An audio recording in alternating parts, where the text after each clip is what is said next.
Imagine the life of the copywriter, a solitary figure sitting intently at a computer screen or out the window, flexing those mental muscles to create a killer headline out of thin air that will result in millions of dollars in sales. Well, maybe not. A more likely scenario has the copywriter looking for inspiration in her collection of winning space ads, sales letters, and even the latest issue of Cosmo. She'll also be reading books that consist of nothing more than collections of headlines that have proven to work. These compilations are called swipe files, and they're worth their weight in gold when it comes to crafting great headlines. Why? Because great headlines are constructed in a certain time and money-tested way that can be adapted into different contexts and reused over and over. Anytime a promotion rakes in big bucks, you can bet copywriters as well as direct marketers will be studying and saving that headline for future reference. So in this video, I'm going to teach you how to construct your killer headlines formula. It's no secret that how-to articles and blog posts are some of the most sought-after, linked to, and bookmarked content online. People want useful information, and they'll reward you for it by promoting it to others. The biggest battle is getting enough people to read it in the first place, and that battle is either won or lost at the headline. What's more, writing a killer how-to headline will help you write even better how-to content when you fulfill the promise you made to get people to read in the first place.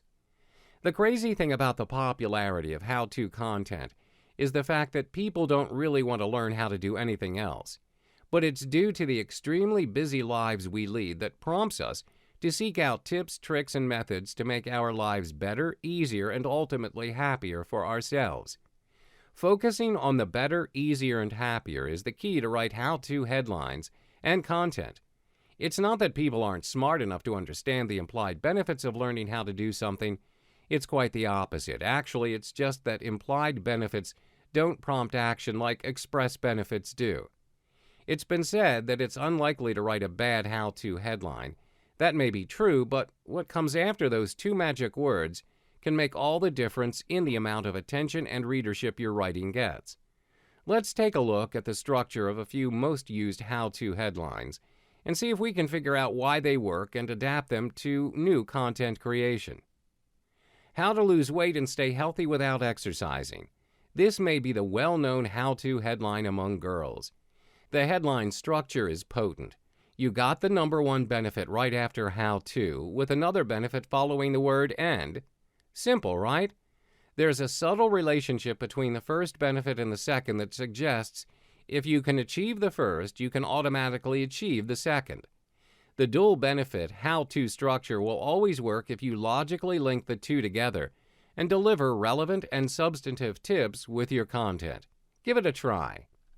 It's often harder than what you might think to extract the true benefits of learning how to do something. Often you can simply take a normal how-to title and make it better simply by using the transition word that immediately following the subject matter of the tutorial. Once you add the term that, just ask yourself what the top benefits of your tutorial are. Then figure out the best way to say it, which usually means as specific as possible. How to get a mortgage that saves you money. How to get a mortgage that cuts your monthly payment in half. How to get a mortgage that gets you in your dream home while saving you $937 a month. Want to increase the curiosity factor of your headline while guaranteeing that you'll nail the primary benefit of your tutorial? Start with the term how, but leave out the term to. You'll still be making a beneficial promise to your reader that will be fulfilled in the content, but the intriguing factor will be higher and your results turn even better. Let's look at these famous headlines.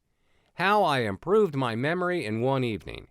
How I made a fortune with a full idea. How a new kind of clay improved my complexion in 30 minutes. Those are pretty intriguing headlines, right? Likewise, let's say you're a brilliant techie who has just solved a problem that affects millions of computer users, and you're aiming to light up hacker news for a week.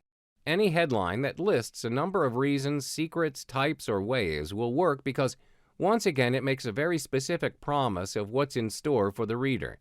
A nice quantifiable return on attention invested goes a long way toward prompting action, And as long as you deliver with quality content, you'll have a satisfied reader. Plus, these types of posts and articles are perfect for building your authority and demonstrating a mastery of your area of expertise. If you're business blogging, that's key. 10 ways to beat your belly fats. A classic that can only flop if you fail to deliver. Concentrate on writing content that sparkles, and people will acknowledge that you not only know what you're talking about, but you also communicate it well. 5 familiar skin problems. Commiserate with your readers by setting forth problems you know they're having, and they just might realize that you have the right solution. 6 types of investors. Which group are you in? Let the readers identify themselves by providing categories which they will likely fall into. Using the term "you" when addressing people appeals the most towards readers when they know it's focusing on them. How to give your children extra calcium, the 3 delicious ways. A how-to headline mixed in with a list. It's almost not fair. Note that the word "these" plus the number of items followed by adjective "ways" is an extremely specific and powerful use of 4 simple words. Free book about 12 secrets to better weight management. Use this style of headline and content structure with a free report or tutorial that you are promoting, and you should get a wider circulation. What are some of the characteristics of people who crank out blog titles that work really well most of the time? Is it something anyone can learn? Yes, and except in very rare cases, writing great post titles and other headlines can be learned. Rather than relying on natural talent, people who consistently produce convincing headlines have learned how to do 3 basic things. 1, they understand that all compelling headlines make it an intriguing promise that makes it almost irresistible to its target audience. Understanding the intended audience is the key. A really great headline generally won't appeal to everyone, and watering it down for a mass appeal will only hurt you. 2, they study headlines that have been proven to work, and that usually means direct response advertising headlines. In that context, proven to work means people responded to that particular headline by pulling out their wallets and making a purchase. You can also learn by studying some of the top magazine headline writers who work for Cosmopolitan and similar glossies, and even the tabloids you see at the supermarket checkout lane. 3, most importantly, rather than simply mimicking great headlines, they understand why the headline works, and therefore can make an educated decision as to which type of headline structure is the most appropriate and how to tweak it within a certain context.